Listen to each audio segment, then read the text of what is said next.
तो साथियों, हमेशा जो दिशा होती है, दिशा पकड़िए, नियम पकड़िए। हम कह रहे हैं, हम काम करते हैं, हमें लोग कहते हैं कि मैं बकवास करता रहता हूं। मैं बकवास आपको जरूर लगता होगा कि करता रहता हूं, लेकिन मैं नियम के तहत ही बकवास भी करता हूं। आरटीआई के माध्यम से जरूरत पड़ी तो मैं आरटीआई के माध्यम से ये सारा रूल बुक चेंज कैसे किया गया है, इस रूल बुक को परिवर्तित कैसे किया जा सकता है, इस पर मैं काम करूंगा। यदि मुझे आवश्यकता पड़ी तो, आपकी आवश्यकता है तो मैं काम नहीं करूंगा, आपको यह भी बता दूं। यदि मुझे लगा कि मुझे इस पर काम करना चाहिए, क्योंकि खर्च तो मुझे संभालना पड़ेगा, खर्च तो आपसे मिलना नहीं है, वो मुझे पक्का पता है। नेताओं को हड़ताल कराना होगा तो आप चंदा दे देंगे, अपनी पेमेंट कटवा लेंगे महीनों की, लेकिन यहां 150 रुपए देना हो तो आप लोगों को बहुत बड़ा बोझ लगने लगता है। इसलिए मैं ये कह रहा हूं, जरूरत पड़ी तो मैं ग्रुप 5 एनएम की भर्ती रूल बुक चेंज जो किया गया है और चेंज करने वाली समितियों के या अधिकारियों के या विभाग की जो भी शक्तियां हैं वो हम निकलवाने की कोशिश करेंगे, आगे उस पर काम करने की कोशिश करेंगे। साथियों नमस्कार, मैं कमलेश्वर सिंह फिर एक नए अपडेट के साथ साथियों उपस्थित हो गया हूं। साथियों, ग्रुप 5 को लेके इस समय बहुत ज्यादा माहौल गरमाया हुआ है और सभी की निगाहें जो है तीनों खंडपीठ हाई कोर्टों पर टिकी हुई है। जबलपुर हाई कोर्ट का कल यानी 6 मार्च 2024 को एक केस का डिसीजन उन्होंने दे दिया। केस में जो डिसीजन दिया गया है वो आप लोग सुन ही रहे हैं, यूट्यूब पे चली रहा है, आप लोगों के बीच में वायरल हो रहा है। लेकिन जो डिसीजन आया है वो आपके विरुद्ध गया है। विरुद्ध क्यों गया है वो सारी चीजें हम आपको आगे अपडेट करेंगे। और आपके विरुद्ध केस जाने के बाद केस को डिसमिस कर दिया गया है। साथियों, विस्तृत जानकारी हम आपको बाद में देंगे, लेकिन उससे पहले हम आपसे अपने विचार थोड़ा सा शेयर करना चाहेंगे जो हम हमेशा करते हैं। और सबसे बड़ी बात है कि हमारे विचार आप लोग कभी नहीं मानते, चाहे आपके संघ के लोग हो चाहे आप लोग हो।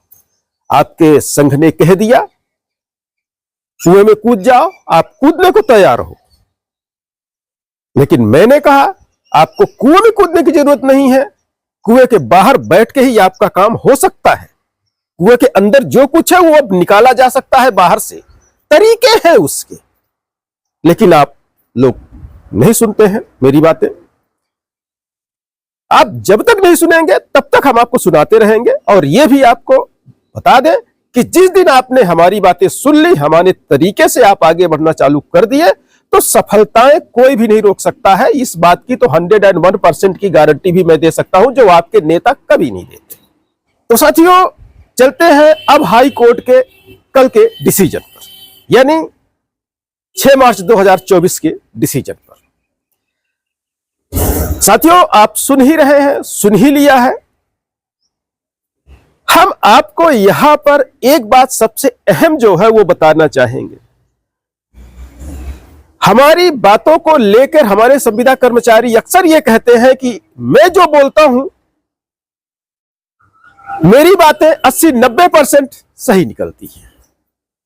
साथियों, कल के हाई कोर्ट का जो जवाब आया है, जो जज साहब ने अपनी बातें कही हैं, जो जजमेंट दिया है, एक बार फिर मैं साबित हो गया हूं कि मैंने जो कहा था बिल्कुल शब्द वही है, सिर्फ जगह अलग है। मैंने यूट्यूब पर बोला था, जज साहब ने हाई कोर्ट में बोला है, सेम वही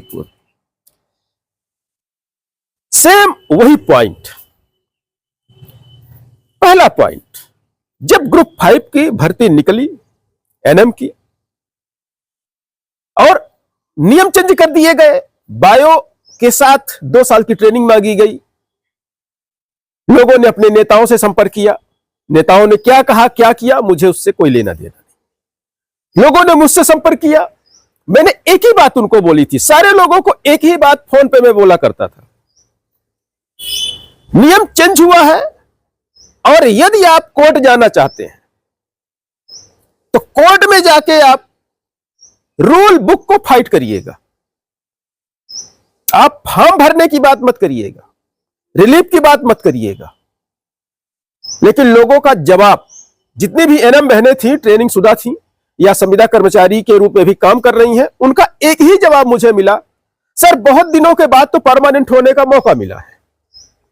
यदि भर्ती पर रोक लगा दी जाएगी, भर्ती पर स्टे लगा दिया जाएगा, तो पता नहीं ये भर्ती कब आएगी। तो हमें तो परीक्षा में बैठने के लिए इजाजत चाहिए कोर्ट के माध्यम से। हमने कहा जैसी आपकी मर्जी, लेकिन रिजल्ट बहुत कुछ आपके पक्ष में नहीं होगा। जज साहब ने क्या कहा आप सुन लीजिएगा, वीडियो में फिर से आपके बीच वीडियो वायरल हो रही है। जज साहब ने एक ही चीज कहा, जब आपके पास योग्यता नहीं थी तो आपने ये फॉर्म क्यों भरा। मैंने भी यही कहा था कि इस फॉर्म को भरने के लिए आपके पास जो एलिजिबिलिटी है वो तो है नहीं, क्योंकि शासन ने जो रूल बुक चेंज किया है वो पहले ही कह दिया है कि फिजिक्स, बायो और केमिस्ट्री के साथ हमें 2 साल की ट्रेनिंग चाहिए। फिर हाई कोर्ट के आधार पर, हाई कोर्ट से रिलीफ लिया आपने, हाई कोर्ट ने रिलीफ दे दिया, फॉर्म भर दीजिए, रिजल्ट को बाद में देखा जाएगा, जो भी परिणाम आएंगे। शासन अपना पक्ष रखेगी, प्रशासन अपना पक्ष रखेगी, आप अपना पक्ष, आपका वकील अपना पक्ष रखेगा। तो डिसीजन जज साहब को जो समझ में आएगा वो रूल के हिसाब से देंगे।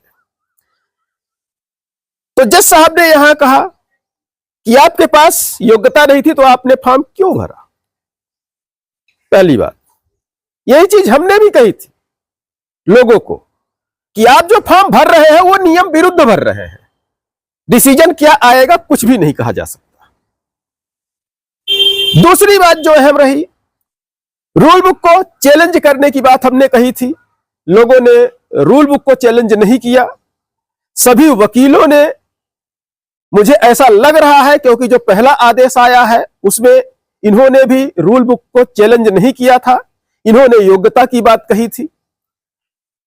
तो योग्यता हमने पहले भी आपको बताया है कि यह विभाग के पास, शासन प्रशासन के पास अधिकार होता है कि कभी भी किसी भी भर्ती किए जा रहे पद की योग्यता का निर्धारण वो कभी भी कर सकता है, कम ज्यादा उसको कर सकता है समय के साथ, और वो उसका अधिकार है। तो यही बात माननीय हाईकोर्ट जबलपुर जज महोदय ने भी यही बात कही है उन्होंने कि रूल चेंज किए जा सकते हैं, ऐसा कुछ नहीं है, इसमें आधार की बात नहीं होती है। जब आवश्यकता पड़ेगी विभाग को कि हमें योग्य व्यक्ति चाहिए, ज्यादा पढ़े लिखे चाहिए, ज्यादा अनुभवी चाहिए, तो वो रूल बुक को चेंज कर सकता है। लेकिन भर्ती होने के पहले, भर्ती जब स्टार्ट हो जाएगी उसके बाद रूल बुक चेंज नहीं हो सकती है। यह भी हम आपको यहां पर बता दें ताकि आगे आपको कोई कंफ्यूजन ना रहे। दूसरी बात यह हो गई, और जो तीसरी बात अहम रही, इसमें एक बात मुझे सामने देखने को आई, जो वकील साहब ने कोर्ट के सामने अपने दलील दी। उन्होंने यह दलील दी कि जो नियम परिवर्तन किए गए हैं वो अधिकारियों के, विभाग के कार्य क्षेत्र या उसकी शक्तियों में नहीं आता है, ये उनकी शक्तियों के बाहर है। अब ये बात मेरे समझ में नहीं आई कि वकील साहब ने ये किस आधार पर दलील दी है। क्या उन्होंने कोई ऐसे आदेश विभाग के निकलवाए हैं जिसके तहत यह साबित किया जा सकता था कि विभाग के पास या उस विभाग के उच्च अधिकारी हैं जो निर्णय लेते हैं, उनके पास ये अधिकार है या नहीं, उनके कार्य क्षेत्र में नियम परिवर्तन आता है या नहीं। उन्होंने ये भी बात कही कि कार्य क्षेत्र में उनके नहीं आता है, ऐसा कोई आधार नहीं है जिसके आधार पर नियमों को चेंज किया जा सकता था। लेकिन मैं यहां कहूंगा ये चीज पूरे दावे के साथ कहूंगा, और आगे आने वाले समय में जरूरत पड़ी तो मैं आरटीआई के माध्यम से वो आधार भी निकालूंगा, क्योंकि हर चीज का एक आधार होता है, हर नियम का एक आधार होता है। सबकी अपनी अपनी शक्तियां होती हैं किसी भी नियम को, रूल को, नियमावली, दिशा निर्देशों को, सभी को बदलने के लिए।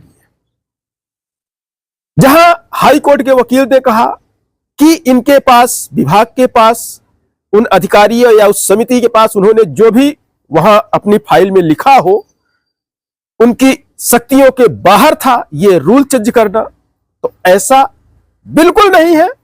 यहां पर यह दलील पूरी तरह गलत है, क्योंकि शासन प्रशासन के पास हर वो अधिकार होता है जहां पर किसी भी नियमावली को, किसी भी दिशा निर्देश को कभी भी आवश्यकता के अनुरूप परिवर्तित किया जा सकता है। तो साथियों, हम एक बार फिर आपको यही बात कहना चाहेंगे कि लड़ाई जब भी लड़नी हो आपको, सही दिशा में लड़िए, क्योंकि दिशा और दशा जब तक आप सही नहीं पकड़ेंगे, सफलता और लक्ष्य आपको कभी नहीं मिलेगा।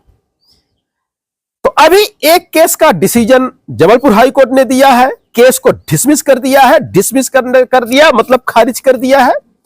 बस एक मौका अभी आपको उन्होंने दिया है कि इस केस को आप फिर से रीफाइल कर सकते हैं, लेकिन केस आपका पूरी तरह खारिज हो चुका है। इस केस से 10-12 केस और जुड़े थे, उसका भी डिसीजन लगभग यही अब रहने वाला है।